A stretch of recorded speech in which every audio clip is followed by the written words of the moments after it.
होते तो गजल कौन कहता। ये तो मोहब्बत का करिश्मा है, वरना बेजान पत्थरों को ताजमहल।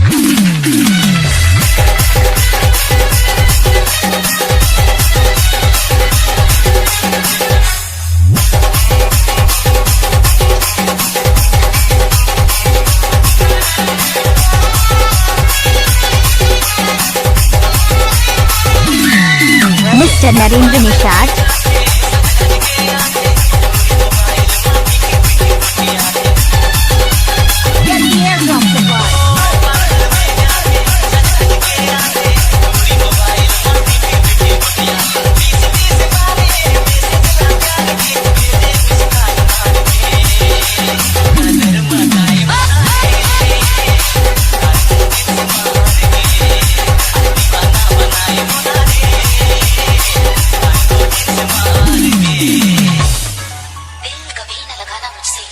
हमेशा दर्द पाओगे, बीती बातें याद कर करके रोते ही रह जाओगे।